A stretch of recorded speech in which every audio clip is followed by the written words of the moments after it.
यदि नाम जप करते हुए कर्म किया जाए और उसे प्रभु को समर्पित कर दिया जाए, वही कल्याण कर सकता है, उसी को कर्मयोग कहते हैं। अगर नाम जप नहीं और प्रभु को समर्पित नहीं किया गया, न शोभते ज्ञानमलम निरंजनम, यदि नाम जप नहीं है, भगवत भक्ति नहीं है, तो तुम्हें ज्ञान हो गया है निरंजन का, वो शोभा को प्राप्त नहीं होता है। जितने परम शुद्ध ज्ञानी हैं वो भगवान का भजन करते मिलेंगे, चाहे सनकादि हो, चाहे भगवान शंकर हो, चाहे शुक्राचार्य हो, परमहंस श्री सुखदेव जी या परम ज्ञानी जनक जी महाराज। ये जिनको न पूर्ण ज्ञान है और न पूर्ण ज्ञानी है, ये खंडन मंडन की बातें होती रहती है। मायातीत त्रिगुणातीत पर ब्रह्म का ज्ञान भी वो सुशोभित नहीं होता जिसमें भगवत चर्चा ना सुनी जाए, भगवान का नाम जप न किया जाए। यदि निष्काम कर्म किया जाए, उसमें भगवत भावना नहीं है, नाम जप नहीं, तो वो कर्म भी कल्याण नहीं कर सकता। कुतः पुनः शाश्वत भद्रमीश्वरम, फिर और साधन ये जो अमंगलकारी हैं संसार के भोगों की, इनसे क्या कल्याण हो जाएगा। ये जो कामना कृत कर्म, कर्म कृत कामना, ये तो बंधनकारी हैं। जो निष्काम कर्म भी हैं, यदि वो भगवद अर्पित ना किए जाएं तो लाभ नहीं मिलेगा। इसका भाव समझिए। अगर ज्ञान है और भजन नहीं, तो ज्ञान किसी काम का नहीं। वो जोग कुजोग है, वो ज्ञान अज्ञान है, जिसमें भगवान के चरणों में प्रेम न हो, उनका नाम जप न हो, उनका गुण कीर्तन न हो। वो कर्म धर्म सवाग लग जाए जो भगवान के चरणों में भाव न प्रकट करे, वो यहां कह रहे हैं। न शोभते ज्ञान मलम निरंजनम, मायातीत विशुद्ध जो त्रिगुणातीत ज्ञान है, यदि भगवान के चरणों में भक्ति नहीं, नाम जप नहीं, भजन नहीं, तो वो ज्ञान किस काम का। वो नैष्कर्म कर्म भी किस काम का, जो अच्युत भावनाविहीन, भगवत भावनाविहीन, भगवान को अर्पण नहीं किया गया। फिर वो काम कर्म जो बंधन कारक है, उनकी तो चर्चा ही क्या है। एक बार देवर्षि नारद जी ने देखा भगवान बहुत प्रसन्न है, तो भगवान से कहा, प्रभु यदि मेरी भक्ति से प्रसन्न हो तो मैं आपसे एक प्रश्न करता हूं। क्वा तुम वससि देवेश, आप कहां रहते हो। मया पृष्ठस्तु पार्थिव, हे देवेश्वर, यद्यपि मैं अपने संतुष्टता के लिए पूछ रहा हूं, आप वैसे कहां रहते हैं, आप बता दीजिए। भगवान ने कहा, हे नारद, ना मैं बैकुंठ में रहता हूं और ना योगियों के हृदय में रहता हूं, ये मेरे प्रसिद्ध स्थान बताए गए हैं रहने के, पर मैं यहां नहीं रहता। मैं वहीं रहता हूं जहां मेरा भक्त नाम का कीर्तन करता, मेरी चर्चा करता, मेरे गुणों का गान करता है। यदि मनुष्य गंध पुष्पादि के द्वारा मेरे भक्तों का पूजन करते हैं, तो मुझे इतनी प्रसन्नता होती है कि जो एक मेरी पूजा करे तो मैं उतना प्रसन्न नहीं होता जितना मैं अपने भक्त के पूजन से होता हूं। वो मूर्ख जो मेरी चर्चा करने वालों का, मेरे नाम कीर्तन करने वालों की निंदा करते हुए मेरे द्वेष के पात्र नहीं जानते कि जहां मेरी चर्चा होती है, नाम गुण कीर्तन होता है, वहीं मैं वास करता हूं। मद भक्ता यत्र गायन्ति तत्र तिष्ठामि नारद। नारद जी ने पूछा, प्रभु किसकी मां धन्य है, किसकी जन्मभूमि धन्य है और किसका कुल धन्य है। मां धन्यवाद की पात्र कौन है। तो कह रहे हैं, जिसके यहां ऐसा पुत्र पैदा हो गया वो मां धन्य हो गई। कैसा। समाहितो ब्रह्म परो अप्रमादी, जो अप्रमादी है, प्रमाद शून्य है, रात दिन भगवत भजन में लगा रहता है। ब्रह्म परो, भगवत चिंतन परायण। समाहितो, एकाग्रचित, जो एकाग्रचित से रात दिन प्रभु के भजन में लगा रहता है।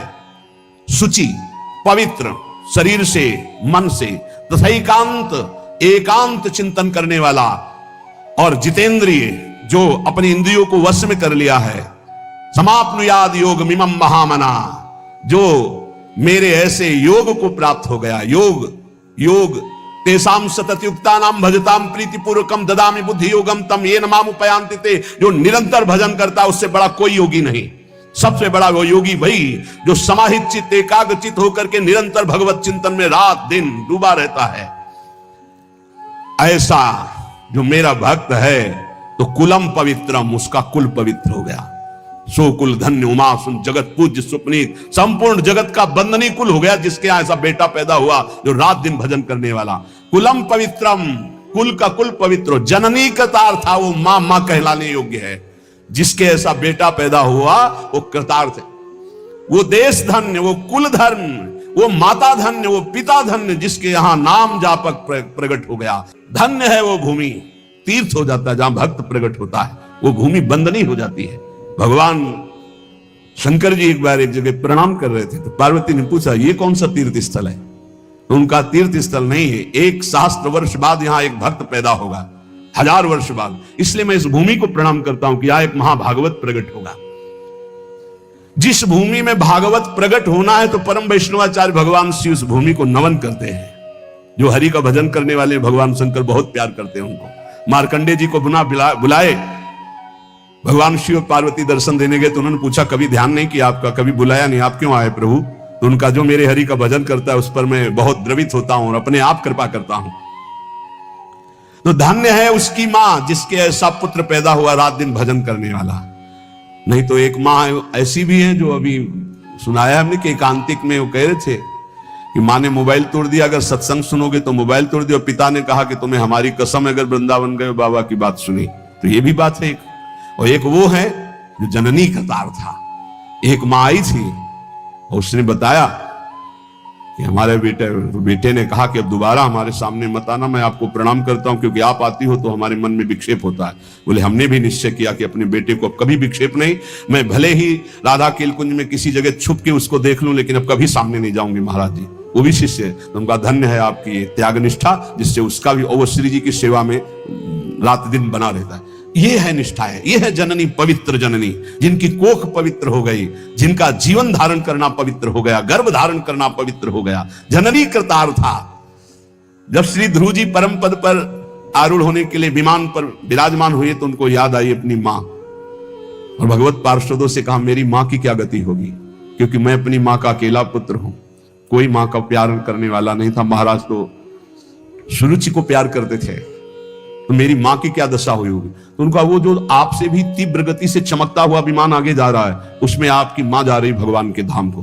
अश्रु आ गए कि भगवान आप कितने कृपालु हैं। प्रहलाद जी ने जब देखा कि भगवान नरसिंह प्रसन्न हुए तो उनका प्रभु वैसे तो मांगने की कोई इच्छा नहीं पर एक जानने की इच्छा है। मेरा पिता कहलाने वाला हिरण्यकश्यप आपसे द्रोह करता है, आपकी निंदा की तो उसे अवश्य नरकों की प्राप्ति होगी। नाथ क्या पिता कहलाने का अधिकार उनको प्राप्त हुआ इस शरीर का, तो क्या प्रभु उनकी नरक से उद्धार हो जाएगा? तो उनका तुम्हारे जैसा पुत्र जिसका हो 21 पीढ़ियां परम पद पे चली जाती। हिरण्यकश्यप तो मेरा पार्षद है, मेरी केवल लीला के लिए वो ऐसा कर रहा है, वो तो परम पद का अधिकारी था, है और रहेगा। अरे तेरे जैसा भक्त पैदा हो जाए तो 21 पीढ़ियां उस कुल की उद्धार हो जाती है। जननी करतार था। अब वैष्णव किसे कहते हैं, कैसे आचरण हो जिन्हें वैष्णव कहा जाता है। बहुत सुंदर देवर्षि नारद जी परम वैष्णवाचार्य हैं, वो वर्णन करते हैं। प्रशांत चित्ता, जो हर समय शांत चित्त रहते हैं, कैसी भी परिस्थिति हो, चाहे दुखद हो, चाहे विषम हो, चाहे जैसी परिस्थिति। संतुष्टा एन केन, ये परम गुरु मंत्र है, इसे पकड़ लो। कल हम उपासकों से कह रहे थे शरीर का रोगी होना कोई खास बात नहीं, शरीरम व्याधि मंदिरम है, विचार रोगी ना होने पावे, तुम्हारा दिमाग रोगी ना होने पावे। ये कला है, कला परमार्थ की कला है, युक्ति से मुक्ति। हमारी प्रार्थना मान लीजिए, शरीर आज स्वस्थ है तो आप अपने दिमाग में एक कला पैदा कर लो कि तुम्हारा दिमाग कभी रोगी ना होने पावे। शरीर भोगी है, रोगी है, बड़ा नीच है, लेकिन दिमाग उत्तम विचार है, विवेक उत्तम है, गाड़ी पार हो जाएगी। हे, दिमाग रोगी नहीं है तो श्री जी की कृपा से, गुरु जी की कृपा से दहाड़ रहे। दिमाग रोगी हो जाए तो शरीर स्वस्थ होने पर भी डिप्रेशन में पहुंच जाओगे। घोर अस्वस्थ शरीर और दिमाग रोगी नहीं है तो मस्ती ही मस्ती है, दिमाग रोगी ना होने पावे। प्रशांत चित्ता सर्वेशाम सौम्या, सौम्य शांत, संतुष्टा एन केनवा, ये वैष्णव का परम धर्म है। कैसी भी परिस्थिति हो अशांति नहीं आनी चाहिए, और ये तभी होगी जब पाप कर्म नहीं होंगे। अगर पाप कर्म होंगे तो प्रशांत चित्ता सौम्या आप नहीं हो सकते, सौम्य नहीं हो सकते, प्रशांत चित्त नहीं हो सकते। आगे लिखा है काम जितेंद्रिया, वैष्णव काम पर विजय प्राप्त किए होता है क्योंकि हरि का दास होता है। जहां काम तहां राम नहीं, जहां राम नहीं काम, वो काम का गुलाम नहीं होता वैष्णव कभी, वो हरि का गुलाम होता, हरि का दास होता है, इसलिए सारे विकारों पर वो विजय प्राप्त करता है। काम जितेंद्रिय, काम पर विजयी, काम विजयी होता है भगवान का भक्त। प्रशांत चित्त, सबसे सौम्य कोमल बर्ताव और इंद्रिय विजयी, शरीर से, मन से, वाणी से कभी किसी से दुश्मनी स्थापित नहीं करता। वैष्णव वैष्णव अजात शत्रु होता है। हरिवंश नाम लीन, जो नाम जप करने वाले हैं, जो आचार्य शरणागत हैं, जो वैष्णव हैं, वो अजात शत्रु हैं। याद रखो, अगर आप किसी से द्रोह रखते हैं, दुश्मनी रखते हैं, तो आप वैष्णव नहीं, भगवान के प्रिय नहीं है। आप क्षमावान, सुख दुख में समान भाव रखने वाला, किसी से भी ममता और अहंकार न करने वाला, सबसे मित्रता और करुणा का व्यवहार करने वाला, कभी किसी से द्रोह न करने वाला भक्त मुझे प्राण प्रिय है। मन वचन कर्म से किसी से भी द्रोह ना हो। तुमसे कोई दुश्मनी रखे, तुम्हारे हृदय में उसके प्रति दुश्मनी ना हो। ये वैष्णव का लक्षण है। काम विजयी, प्रशांत चित्त और सौम्य सरल स्वभाव, मन वाणी कर्म के द्वारा किसी को भी दुख न देना, द्रोह न करना। दयार्द मनुष्यो नित्यम, जिसका चित्त भगवत भजन से द्रवीभूत है, सब पर करुणा करने के लिए उतावला रहता है। वैष्णव का हृदय कैसा रहता है? सब पर करुणा करने की। क्या करूं कि इनको सुख पहुंच जाए, क्या दे दूं, कैसे इनको प्रसन्न कर लूं, कैसे इनका हृदय आह्लादित हो जाए। ये वैष्णव का हृदय होता है। दयार्द मनुष्यो नित्यम, क्यों? दया समुद्र भगवान का भजन करते तो उनके हृदय में दया की हिलोरे, करुणा की हिलोरे उठती है। स्तेयम हिंसा परांग मुखा, वैष्णव कभी चोरी नहीं कर सकता, वैष्णव कभी किसी की हिंसा नहीं कर सकता। गुणेषु परकारेषु पक्षपात मुदान्विता, वो सदैव भगवत पक्षपाती होता है। वैष्णव जो भगवान का नाम, भगवान का गुणगान करते, उन्हीं से हमारा संबंध रहता है। और जो भगवत विमुख हैं, जो भगवान की निंदा करते हैं, बोले पक्षपात मुदान्विता, भक्त का हृदय पक्षपाती होता है। श्री आचार्य चरण वल्लभाचार्य जी के एक बड़े पदाधिकारी शिष्य थे, तो एक गरीब शिष्य कर नहीं चुका पाया था, तो उसको बंदी बना करके जेल में डाल दिया और फिर बड़ी भेंट लेकर के आचार्य चरणों में आए। पूज्य श्री वल्लभाचार्य जी ने कहा, तुम जानते हो जिसको जेल में डाला है वो कौन है? तो उनका हाँ भगवान। कौन है? तो नाम पता बताया। नहीं, कौन है? तो उनका दिमाग पहुंचा, उनका भगवान हमारा गुरु भाई है। हाँ, तो तुम्हारे भाई का अगर ऋण होता, कर ना चुका पाता, तो तुम जेल में डालते या कर चुकाते? तो उनका कर चुकाते। तो गुरु भाई के प्रति तुम्हारा बर्ताव क्या रहा? उसे जेल में डाल दिया। उठाओ भेंट अपनी हाथ से, जाओ मैं तुम्हारा त्याग करता हूं। चरणों में गिर गए, प्रभु क्षमा करो, मैं तुम नष्ट हो जाऊंगा यदि आप त्याग कर दे, मेरा जीवन आप हो, मेरे से त्रुटि हो गई। तो बोले कर भरो जाकर और उसे मुक्त करो। वो गरीब है तो भाई की तरह बर्ताव करो। कह रहे पक्षपात मुदान्विता, वैष्णव पक्षपाती होना चाहिए। जो हरिवंश को नाम सुनावे, तन मन प्राण तासु बलिहारी, जो हरिवंश उपासक सेवे, सदा से ताके चरण विचारी। सेवक जी महाराज कह रहे, जो हरिवंश बोले तो तन मन प्राण ने उछावर कर दूं। गोस्वामी तुलसीदास जी कह रहे, तुलसी जाके मुख से धोखे निकसत राम, ताके पक्की पक्तली मोरे तनु की चाप। ये वैष्णव धर्म है। राम कृष्ण हरि कोई बोले उसके चरणों में झुकना आना चाहिए। अगर ऐसा नहीं तो आप वैष्णव नहीं है, आप भगवान के निज जन नहीं है। पक्षपात मुदान्विता, किसी वैष्णव को कष्ट है तो ऐसा समझो जैसे अपने ऊपर कष्ट है, अपने सगे भाई पर कष्ट है।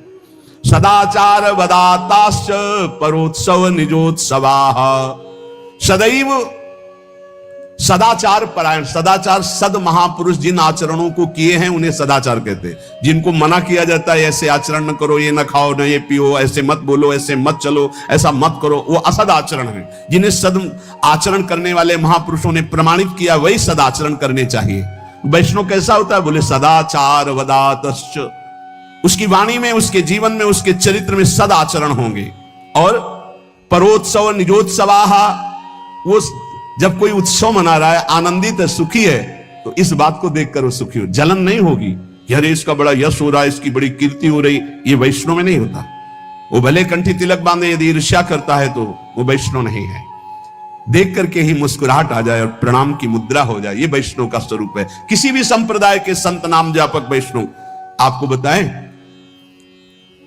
पूरे विश्व के महात्मा हमारे बाप हैं। हम आपको हृदय की बात कह रहे हैं। आज के 35 वर्ष पहले गुरु नानक साहब जी ने दर्शन दिए थे गंगा के किनारे। निज जनों को हितधाम में भी बताया था और यहां भी बताया था। एक ऐसे पट्टी पड़ी हुई थी, जो शब्द लिखे थे, मुझे पंजाबी आती नहीं, पंजाबी अक्षरों में लिखे हुए थे, और गंगा के किनारे रेती में बैठे हुए थे तो देखा ऐसे नानक साहब विराजमान है, गंभीर शांत मुद्रा। बार बार हम कोशिश करते थे उन शब्दों को पर हमको उस ज्ञान नहीं उसका, तो केवल एक ऐसे जैसे दुपट्टा ऐसे हो, ऐसे दुपट्टा, उसमें कुछ अक्षर लिखे हुए थे बस। अपार श्रद्धा। इन महापुरुषों का वही होता है जो इनकी आज्ञा के अनुसार चले। ध्यान रखना, ये जितने सिद्ध महापुरुष भगवत प्राप्त हैं, तुम लाखों कोस दूर से अगर इनकी आज्ञा का पालन करोगे तो तुम जानते भी नहीं हुए तुम पर अपार कृपा उड़ेल देंगे। और जो निज जन कहलाते अगर उनकी आज्ञा के विरुद्ध है तो पाई भर कृपा नहीं प्राप्त कर सकते। महापुरुषों का पक्षपात होता है उनकी आज्ञा का पालन कर। जो गुरुवाणी के अनुसार चले उस पर कृपा बरसेगी, गुरुवाणी के विरुद्ध चले तो कहलाए उनका, तो उनको वो कृपा की रेख भी नहीं पा सकता है। ये देखा गया, हम तो जानते भी नहीं थे, तब कृपा हुई थी, तब कृपा हुई थी। और एक महापुरुष में एक से एक बड़े महापुरुषों का सानिध्य गुरु कृपा से प्रकट अप्रकट होता ही रहता है। पक्षपात मुदान्विता, ये हृदय में पक्का समझ लो। विश्व के जितने संत हैं इन सबकी एक साथ कृपा उदय होती, तब जाकर के भगवदानंद की ऊंचाई पर पहुंचता कोई साधक। सबकी कृपा हो, सब हमारे हैं। कभी हमको ऐसा नहीं लगा कि कोई गैर है, कोई और है ऐसा लगा ही नहीं, कोई और है ऐसा लगा ही नहीं। सच्ची तुम्हें कहते, जिधर देखो उधर अपना ही स्वामी नजर आ रहा है। सर्वान्वस्ततया निरीक्ष परम स्वाराध्य बुद्धि, मेरे आराध्य देव नजर। और इतना प्यार ये महापुरुष कर रहे हैं, तुम्हें हम कैसे बताएं? तुम्हें क्यों लगता है ऐसा? नहीं, ये सब हमारे हैं। ऐसा प्यार इनका उदय हो रहा है कि रोते ही बनता है बस, और कुछ नहीं बनता। ये सब हैं जिनकी समझ में आता हो कि अंतर्ध्यान हो गए, उनकी समझ में आता है वो हैं, अभी हैं, इसी क्षण हैं। ये सर्वव्यापी तत्व हो चुके हैं, यही हैं, जहां पुकारो वही विराजमान है। पक्षपात मुदान्विता, ये पक्षपाती हैं। किस बात के? जो इनकी आज्ञा का पालन करे, जो इनके उपदेश के अनुसार चले, उसके पक्षपाती हैं। परोत्सव निजोत्सवाहा, वैष्णव दूसरों को सुखी देख करके सुखी होता है, दूसरों को देखकर जलता है, ऐसा वैष्णव नहीं होता। वो सर्वत्र अपने आराध्य देव को देखता है। मेरे वासुदेव भगवान सर्वत्र विराजमान है। और दीनानुकंपिनो नित्यम भ्रशम परिहितैषिणः, वो सदैव दैन्य स्वयं होता है और दीनों पर अनुकंपा करता है। भ्रशम परिहितैषिणः, दूसरे के हित के लिए अगर प्राण देना पड़े तो दे देंगे। यही है संतों का धर्म। परहित लागी तजय जो देही। आज आप सुनेंगे कि संत में कितनी बलिदान की सामर्थ्य होती है। परहित लागी तजय जो देही, संतत संत प्रशंसिते ही। परिहितैषिणः, दूसरे के हित के लिए, मंगल के लिए अपने प्राणों की आहुति दे दी महापुरुषों ने। राजोपचार पूजायाम लालनः स्वकुमारवत, वैष्णव अपने आराध्य देव को अपने पुत्र की तरह दुलार करता है, राजोपचार, अच्छी अच्छी सामग्रियों से। ये वैष्णव धर्म नहीं कि तुम हलवा और चाय गटक रहे हो, प्रभु को चिरौरी रखे आए गोपाल जी के सामने। रख दो चिरौरी, सुबह से शाम तक एक गिलास में पानी और चिरौरी, और तुम विविध पकवान पा रहे हो। ये वैष्णव धर्म नहीं, ये वैष्णव का स्वभाव नहीं होता। विषयी पुरुष है वो, वैष्णव का नाटक कर रहा है। वैष्णव कैसा? राजोपचार पूजायाम लालना स्वकुमारवत, जो कुछ हमारे पास है, तो जैसे हम अच्छे से अच्छे पदार्थ अपने पुत्र को पवाते हैं, ऐसे लिखा है स्वकुमारवत, स्वकुमारवत, अपने पुत्रवत भगवान की सेवा करें। कृष्ण सर्पादि उभयम बाहे परिचरंतिये, जो विषयी पुरुष है, पापी पुरुष है, अविवेकी पुरुष है, जो भगवान से द्रोह करने वाला है, उनसे ऐसे डरो जैसे काले सर्प से डरा जाता है। कृष्ण सर्पादि उभयम बाहे परिचरंती, दूर ही से भाग जाओ, उनका संग मत करो। ऐसे लोगों का संग न करे जो विषयी हैं, वो सर्पों से भी ज्यादा भयावने हैं। ये तुम्हारे दिमाग में विष चढ़ा देंगे। बोले विशेष्व विवेकानाम या प्रीति रूप जायते, जो भगवान के चरणों में प्रीति प्रकट करने वाले नाम गुण लीला चिंतन की चर्चा करते हैं, ऐसों का तो संग ठीक है। लेकिन जो भगवत विमुख हैं, विषयी हैं, नाना प्रकार के कामादि दोषों से युक्त, उसी की चर्चा, उसी को देखना, उसी को बोलना, ऐसे लोगों से दूर रहे। वितन्वन्ते हिताम प्रीतिम सतिकोटि गुणाम हरऊ, भगवान से भी बढ़कर करोड़ों गुना भगवान के भक्तों में प्रीति होनी चाहिए। ये सिद्धांत है वैष्णव का। मोरे मन प्रभु अस विश्वासा, राम ते अधिक राम कर दास।